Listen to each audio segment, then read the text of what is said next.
Kembali lagi di Cerita Cinta Channel. Jangan lupa like, comment, and subscribe ya. Terima kasih. Di sebuah mansion mewah, Hana telah selesai mengganti pakaian anaknya dengan piyama. Mereka sedang bersiap untuk tidur. "Mami, kapan Dedi kemari?" tanya Sky. Hampir setiap malam sebelum tidur, bocah bermata perak itu menanyakan dedinya. "Tidak lama lagi, Sky," balas Hana mengulas senyum di bibir.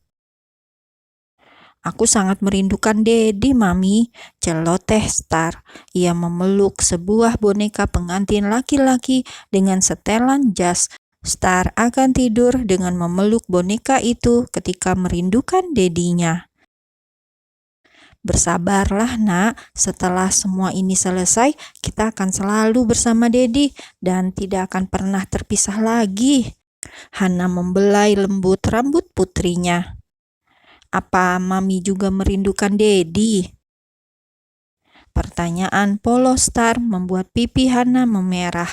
Sama seperti kedua anaknya, ia juga memiliki kerinduan yang sama. "Mami, apa rumah Oskan dan Murad sangat jauh dari sini? Aku belum sempat memberitahunya kalau Dediku sudah kembali." "Cukup jauh, Sky." Ia tersenyum lembut.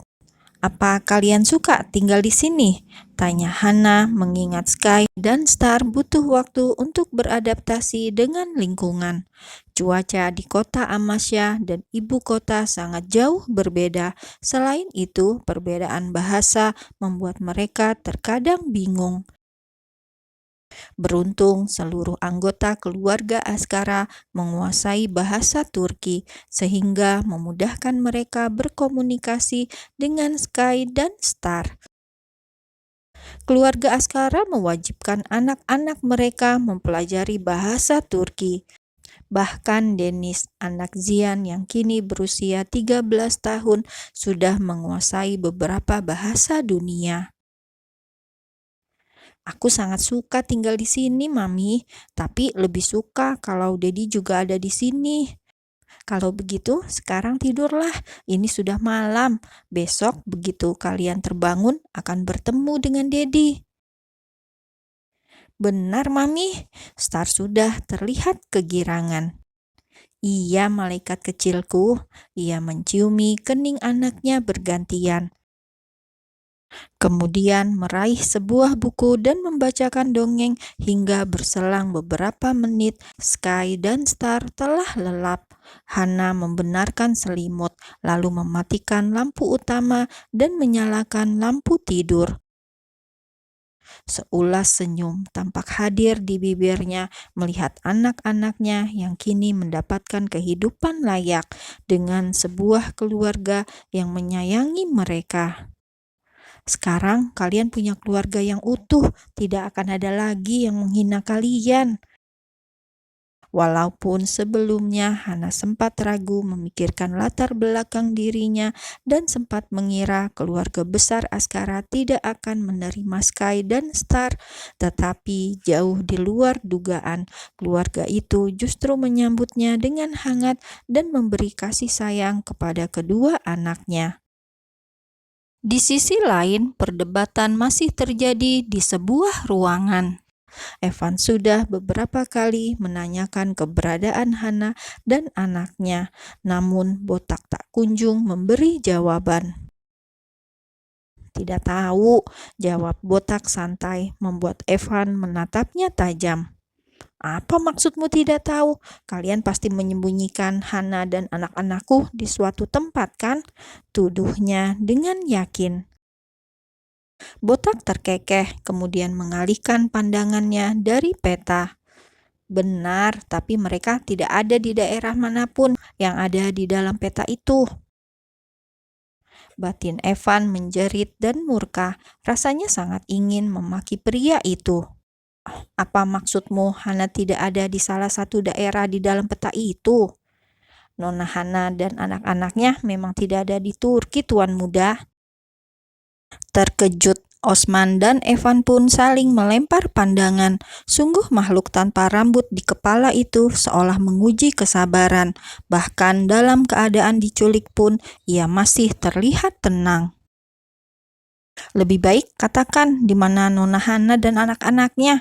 Kami tidak akan bisa menjamin keselamatanmu sekarang, ancam Osman dengan sorot mata elang, seolah dengan tatapan itu ia dapat menelan Botak hidup-hidup. Apa kalian pikir bisa mengikatku dengan tali kecil ini? Lepas saja kalau bisa, kau jangan macam-macam sekarang, imbuh Evan. Botak pun melepas tali yang menjerat tubuhnya dengan sangat mudah. Osman yang menyadari tanda bahaya pun mundur beberapa langkah. Tiba-tiba, "Osman, apa yang terjadi? Kenapa lampunya padam?" tanya Evan begitu sekeliling terlihat gelap. Semuanya terlihat semakin gelap, kemudian perlahan berputar seiring dengan kesadarannya yang semakin menurun. Perlahan kelopak mata Evan mulai terbuka saat merasakan silaunya cahaya mentari yang menembus jendela kaca.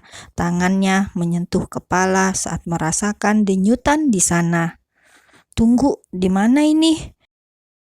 Pandangannya berkeliling. Ia seorang diri berada di dalam sebuah ruangan asing dengan ranjang besar.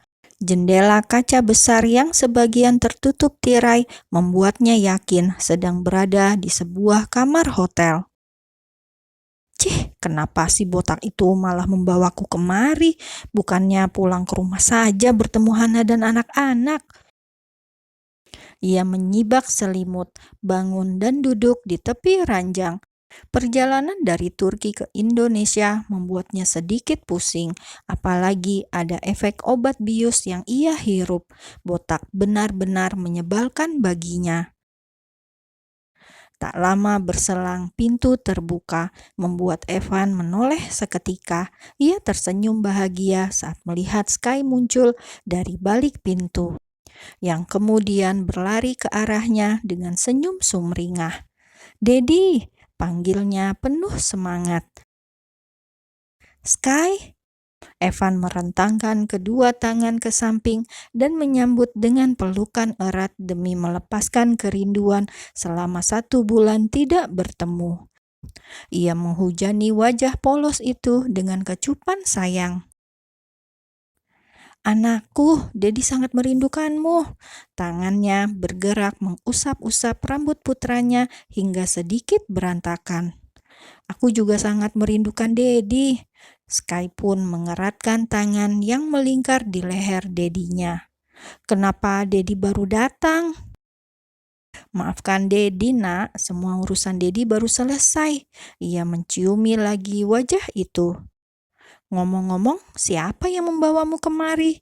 tanyanya seraya menyisir rambut Sky dengan jari dan merapikan rambut yang menutupi keningnya. Kemudian memperhatikan penampilan Sky yang sangat berbeda dari biasanya. Sky tampak menggemaskan dengan setelan jas berwarna biru frozen dan dasi kupu-kupu. Selain itu, tubuhnya lebih berisi dibanding saat terakhir kali bertemu. "Aku kemari dengan Mami dan Star Dedi. Ada Tante Nai, Tante Elsa, Tante Elma, Om Zian, Om Fahri, Om Willy, dan Om Rafli. Ada Kakak Denis, Kakak Kai, Kakak Alan, Kakak Alisa, Kakak Briel, Kakak Bray, dan Kakak Naila." Evan terkekeh saat mendengar nada bicara Sky yang terdengar cukup kesulitan menyebut satu persatu anggota keluarga mereka. "Mau apa mereka semua ke hotel? Apa ada sesuatu?" tanya Evan dalam batin. "Lalu di mana Mami dan Star sekarang?" Evan menatap ke pintu yang dapat terlihat dari tempatnya duduk sekarang. Ia sudah tak sabar untuk bertemu dengan sang pujaan hati. "Mami di bawah, Dedi." "Di bawah? Lalu siapa yang tadi mengantarmu ke sini?" Melihat gedung-gedung tinggi yang terlihat di balik jendela, Evan meyakini sedang berada di lantai teratas gedung hotel itu. Tidak mungkin Sky naik ke lantai atas seorang diri, apalagi saat ini Evan berada di Presidential Suite yang berada di lantai atas gedung hotel.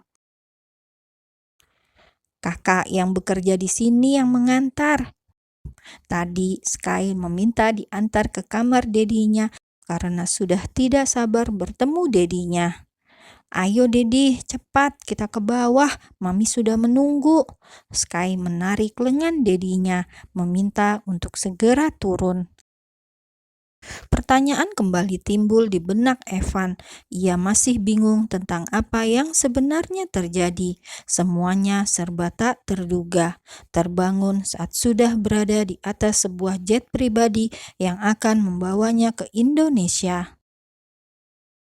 "Memangnya di bawah ada apa, Sky?" "Di bawah ada banyak orang, Dedi.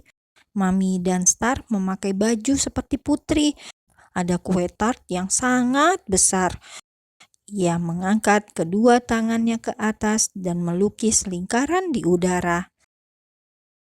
Evan yang belum mampu mencerna ucapan Sky hanya menatap putranya penuh tanya. "Apa yang kau bicarakan, Sky?"